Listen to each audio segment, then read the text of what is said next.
रहीम। अस्सलाम वालेकुम नाज़रीन, कैसे हैं आप? उम्मीद करता हूँ आप सब खैरियत से होंगे। नाज़रीन, ये आप देख सकते हैं आज हमारे शहर जहंग के ऊपर जो है बादलों ने खूब डेरा जमाया हुआ है। जितने ज़्यादा सैया बादल हैं और उम्मीद है कि आज जो है जहंग में बहुत ज़्यादा तेज़ बारिश होने वाली है, लेकिन अल्लाह ताला रहमत की बारिश से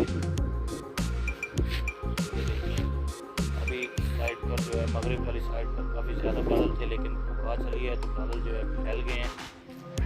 लेकिन अल्लाह ताला की मर्ज़ी है।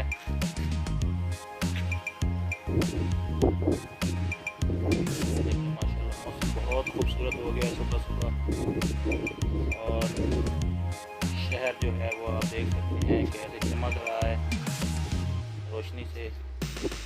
ऊपर काले सियाह बादल हैं।